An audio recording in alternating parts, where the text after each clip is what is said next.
Donc, je vais vous présenter ma conf qui est en fait l'autopsie de mon premier audit. Spoiler, l'autopsie parce que ça s'est mal passé. On peut voir que je suis mort. C'est pas très bien passé pour moi, mais l'important c'est de grandir et d'évoluer. Et c'est pour ça que on va voir ensemble les erreurs que j'ai fait et les erreurs que j'ai fait et à ne pas reproduire. Également, bah, la bonne préparation, la bonne méthodologie pour réussir son audit.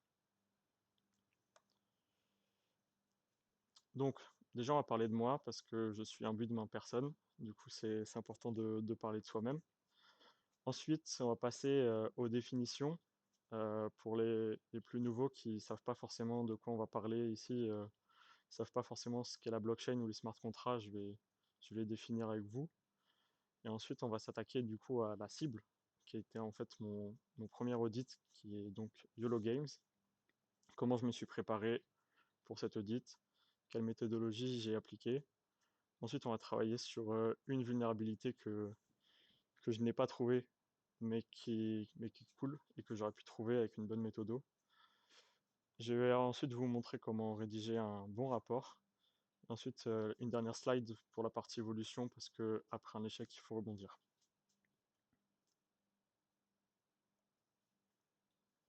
Donc, déjà, qui suis-je? Je suis donc ingénieur cybersécu, diplômé du coup à l'NCBS, et j'ai fait 3 ans, j'ai 3 ans d'expérience donc dans une boîte de cyber classique, laquelle j'ai pu faire du pen test, de la gouvernance, des audits de config, enfin divers et variés, et des outils, des tâches diverses et variées qu'on trouve en cyber classique. Et aujourd'hui, je suis donc cofondateur et security researcher chez Beyond. Beyond qui au départ est un projet école et qui nous a vu grandir. On est ensuite devenu une équipe CTF. On a fait des CTF full Web3 comme le Blaze, Tenderly, euh, Paradigm qui a des plus grosses CTF Web3 dans le milieu. Et aujourd'hui, on est donc une alliance de plusieurs security researchers. On propose des audits privés, des contests et des bug bounty. Donc contest, c'est un mot qui risque de ne pas vous être familier pour la plupart. Donc, je vais le définir. En fait, c'est une compétition qui se déroule sur une période T et lors de laquelle des protocoles, des boîtes vont venir déposer leur code en public. Et donc, plusieurs security researchers vont venir auditer ce code-là, faire des rapports qui vont ensuite être lus par des juges tiers qui vont décider de la validité ou non des rapports. Et le price pool qui est associé au contest est distribué parmi tous les security researchers qui ont trouvé des vulnes. Là où ça diffère un peu du bug bounty timé, c'est que si on est plusieurs à avoir trouvé la même vulnérabilité, le prix associé à cette vulnérabilité est divisé par tous ceux qui ont trouvé la vulne.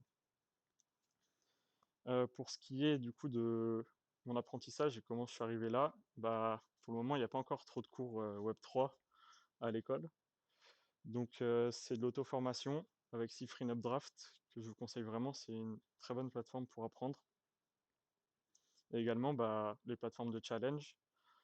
Donc, j'ai fait Ethernaut à peu près 90%, mais maintenant, il y a des nouveaux challenges qui sont arrivés. C'est pour ça que c'est un peu baissé.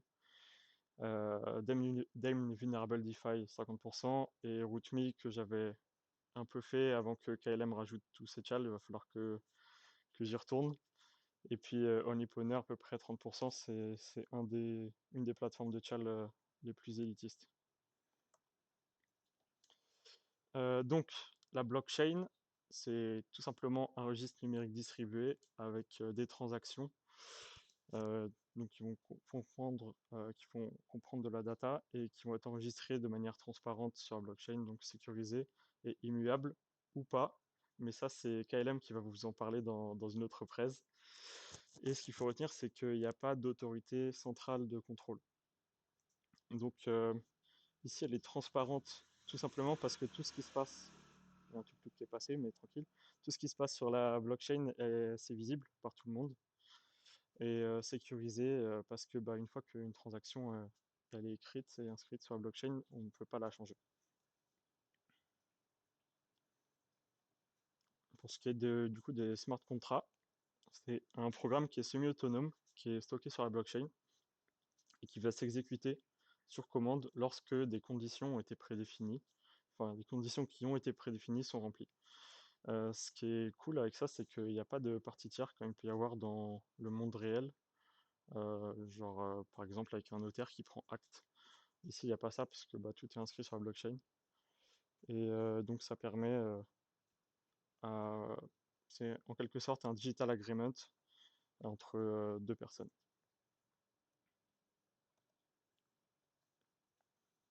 Donc la cible de mon premier audit, de mon premier contest, parce que c'était un contest, c'est YOLO Games, qui est un casino en ligne, en quelque sorte, centre de jeu en ligne. Ils se définissent comme euh, un centre de jeu dans lequel on peut gagner de l'argent avec une gamme de jeux dont l'équité est prouvée. Ça, c'est ce qu'on va essayer de travailler et de montrer qu'ils ont raison pendant cette période de contest qui a duré donc 12 jours. Dans le scope, il y avait 4 nouveaux jeux, à peu près pour une longueur de 2000 lignes. Il y a 3 vulnérabilités high qui ont été trouvées et 12 médiums. Maintenant, le nombre de vulnérabilités que j'ai trouvées, c'est 0. On va voir pourquoi. Tout simplement parce que j'ai plongé direct dans le code. Il n'y avait pas de temps à perdre parce que on n'a que 12 jours. Donc j'ai ignoré la doc totalement, sûrement parce qu'il n'y avait rien d'intéressant dedans.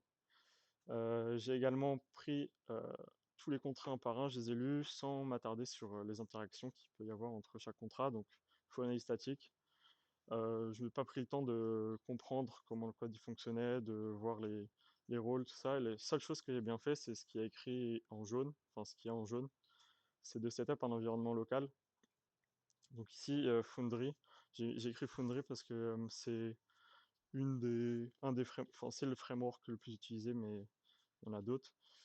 Également, bah, une config au niveau des outils d'analyse, et encore là, j'ai partiellement raison, vous verrez pourquoi après, et vérifier que les tests passent, parce que en général, lors de contests comme ça, ou lors d'audits privés même, les développeurs écrivent des tests, donc on va venir vérifier déjà que leurs tests passent, et ce qui va nous permettre de comprendre aussi, en lisant les tests, comment ils pensent que leur code fonctionne, et ce qui va permettre ensuite, par la suite, une meilleure compréhension globale du code que l'on va lire.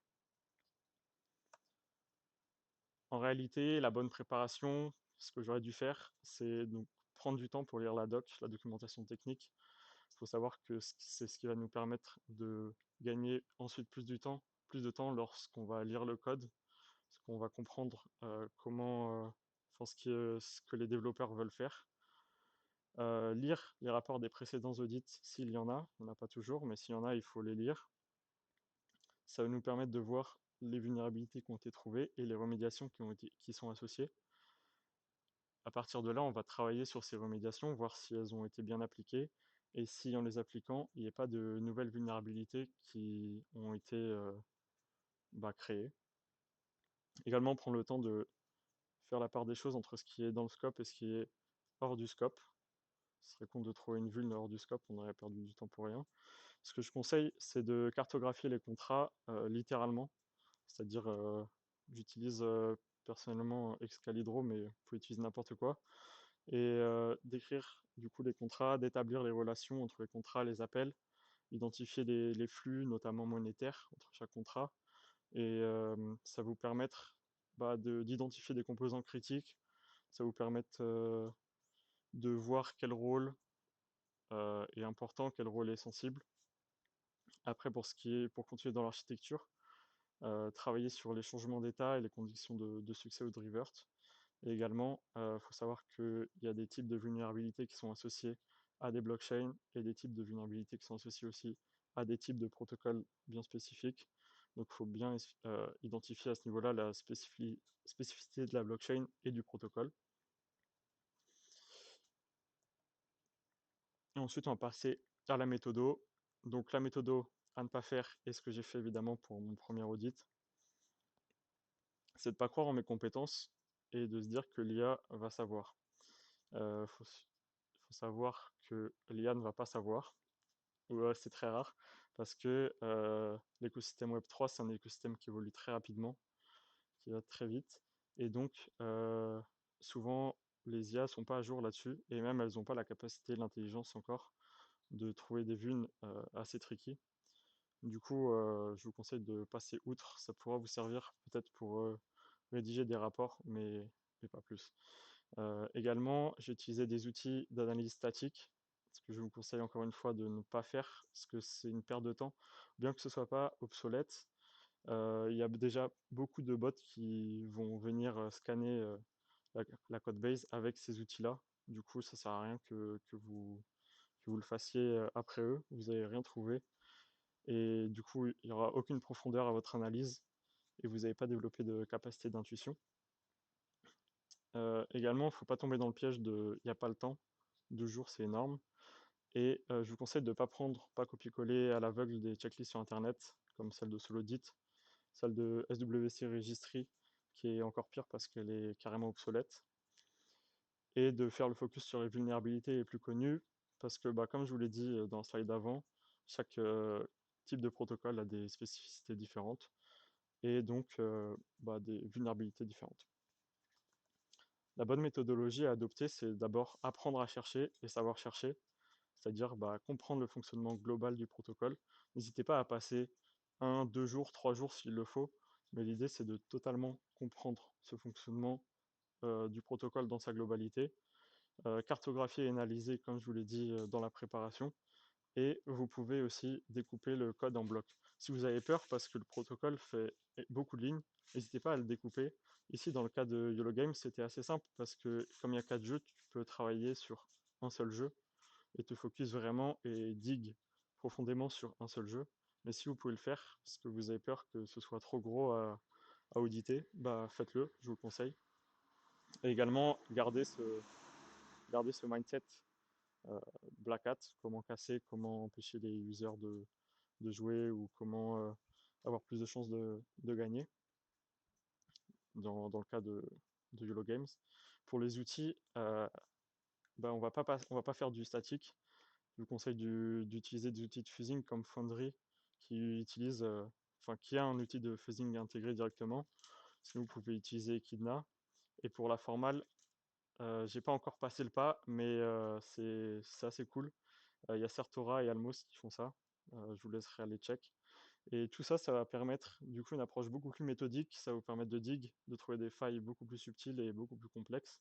Et ça va vous permettre de vraiment développer votre cerveau et vos compétences. Ensuite, comme je vous l'ai dit, toujours il y a le temps.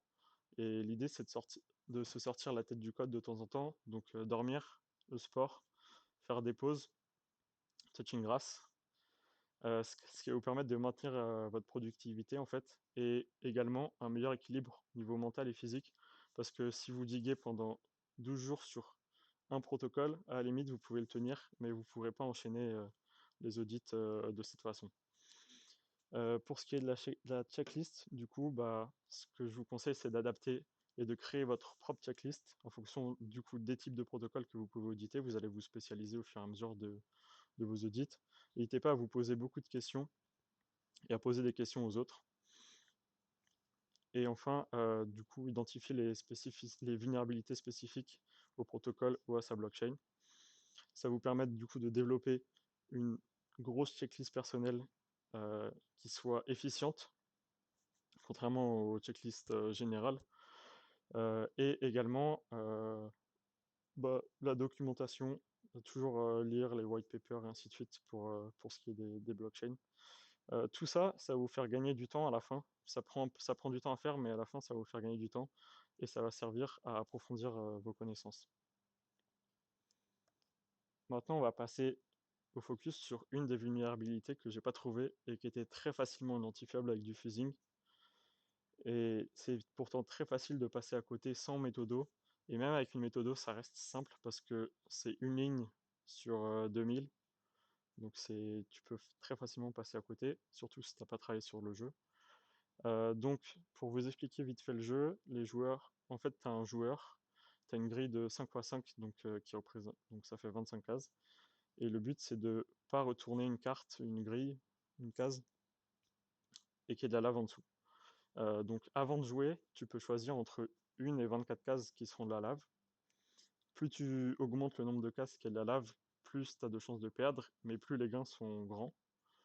Et sauf que là, la vulnérabilité, c'est que si un joueur choisit plus de 6 cases de lave, il pourra jamais finir le jeu parce que ça va overflow.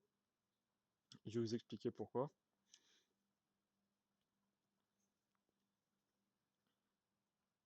En gros, en Solidity, quand on effectue une opération arithmétique, entre deux types de données, le compilateur il va convertir le plus petit vers le plus grand. Donc là, on a Games la vacante qui a été prédéfini plus tôt dans le code, mais je vous l'épargne. C'est un uint, c'est-à-dire qu'il peut stocker des valeurs allant de 0 à 255.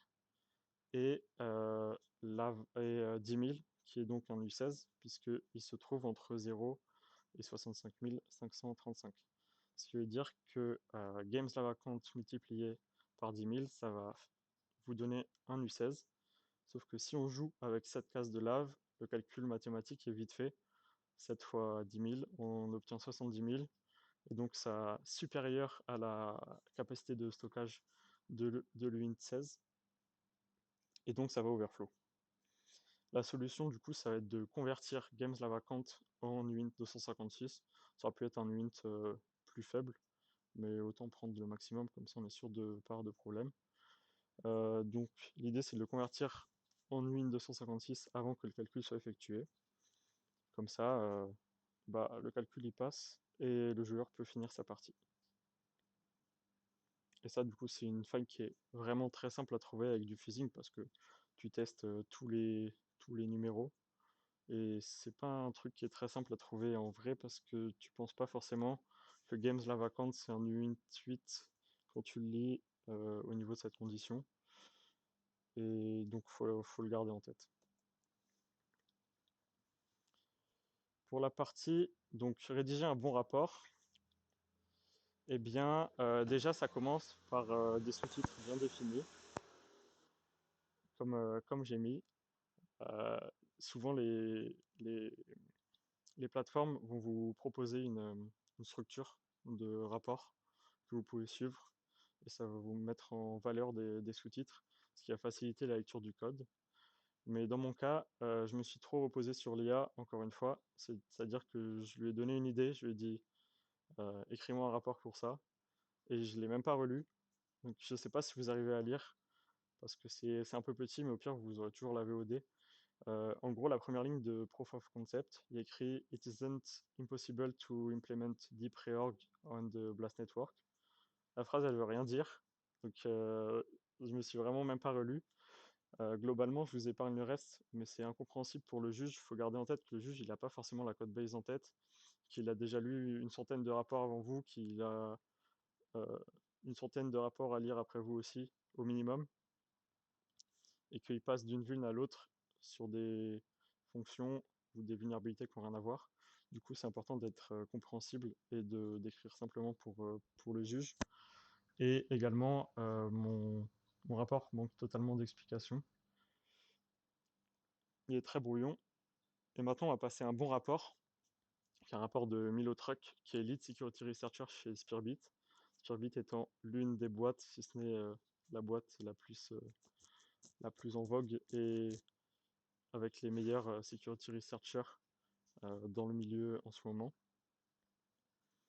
Donc lui, évidemment, il n'a pas suivi le cadre, il n'a pas défini ses sous-titres. Mais tout le reste est bien, c'est pour ça que j'en parle quand même. C'est-à-dire que son code, son rapport, il est simple et compréhensible. Euh, Même moi, ça fait plusieurs mois que j'ai pas replongé sur cette code base avant de préparer ma présentation. Mais en relisant son rapport, bah, j'ai tout de suite remis en place les choses. Son code qu'il ajoute, ça fait du sens, contrairement au mien qui n'avait aucun sens, puisque je crois qu'il devait être placé dans la partie remédiation et même pas dans la partie POC. Ensuite, il a un vrai proof of concept, où il parle d'un scénario et il arrive à un impact fort. Et également, il a ajouté des liens qui vont venir soutenir ses propos. Si jamais le juge n'a pas forcément les connaissances, il peut facilement cliquer, lire tout un rapport, toute une documentation et comprendre ce que veut dire Milotrack. Et enfin, pour les recommandations, je conseille d'utiliser diff en plus de faire des couleurs dans votre rapport. Ça va permettre au juge de facilement voir la différence entre la partie du code qui ne va pas et la partie du code à, enfin la partie du code à changer et le nouveau code pour les remédiations. Donc, dans le versus MIG-B contre Milotrack. Milotrack, c'est une description détaillée de sa vulnérabilité. C'est un contexte. Je ne vous l'ai pas mis pour vous épargner encore des slides illisibles. Mais en gros, avant, il parle des contrats dans lesquels il y a la vulnérabilité, des lignes et tout ça. Donc, ça permet au juge de se remettre en contexte. Il met en avant la root cause de la vulnérabilité. Il va venir créer un scénario simple qui mène à un impact important. Et il va proposer des recommandations en mettant en avant l'ancien et le nouveau code à travers le diff. Voilà, ça c'est moi. Et donc, pour évoluer après l'échec, une fois qu'on a passé les étapes du deuil, dans lequel on va venir insulter les juges et les développeurs parce qu'ils n'ont pas compris ce qu'on voulait dire, et après s'être jeté des pierres, eh ben, on va reconnaître ses limites, parce qu'on est humain finalement, on peut pas tout savoir. Et c'est pas ça qui est important, l'important c'est de continuer à grandir tous les jours. Donc faut pas baisser les bras. Et pour ce qui est de grandir, eh bien ça passe notamment par des échanges avec les autres security researchers. Euh, N'hésitez pas non plus à partager vos erreurs sur les canaux de discussion du contest ou même sur les réseaux. Faut savoir que le Web3, c'est un écosystème qui est hyper ouvert, surtout au niveau de la sécu. On est tous très contents d'échanger avec les autres sur ce qui va bien et ce qui va pas, sur ce qu'on a raté ou ce qu'on a réussi après un contest. Donc là-dessus, n'hésitez pas, tout le monde est très ouvert. Vous pourrez même me contacter avec grand plaisir. Et une fois que tout ça s'est passé, qu'on est à froid, eh ben, il va falloir faire un shadow audit, c'est-à-dire qu'on va attendre que les résultats du contest soient passés. Une fois que les résultats sont affichés, on va voir les failles qu'on a loupées, on va venir retravailler dessus. On va venir retravailler dessus, en fait, on va voir pourquoi on les a loupées, et après on va essayer de mettre en œuvre des solutions pour ne pas relouper la même vulnérabilité si jamais on y refait face lors d'un prochain contest ou d'un prochain audit privé ou même en bug bounty. Pour ça, n'hésitez pas à utiliser Solaudit. Vous pouvez chercher des rapports en fait, de vulnérabilité par type de vulnérabilité. C'est-à-dire que si jamais la vulnérabilité que vous avez loupée, c'est un DOS, vous pouvez facilement retrouver plusieurs rapports du même type sur cette plateforme, sur l'audit. Et ce qui va vous permettre du coup de retravailler votre méthodologie, de la reprendre, de rajouter des vulnérabilités que vous ne connaissiez pas, ou de rajouter des méthodes pour trouver des vulnérabilités que vous avez loupées, que vous connaissiez et que vous avez loupées. Et en parallèle, en amont de tout ça, je vous conseille du coup les cours de CypherNet Draft et de Node Guardians qui sont très bien. Et les plateformes de Chal pour s'entraîner. N'hésitez pas à faire du CTF aussi. Les plateformes de Chal, il faut absolument faire les Chal RootMe de KLM. Euh, Ethernaut. Donc ça, c'est les deux plateformes qui sont les plus accessibles pour moi pour les débutants. Et ensuite, pour ce qui est un peu plus intermédiaire et confirmé, Dame Vulnerable DeFi et OnlyPwner, sachant que les vulnes qu'il y a au sein de Dame Vulnerable DeFi, c'est des vulnes que vous êtes plus susceptibles de retrouver en contest et en audit.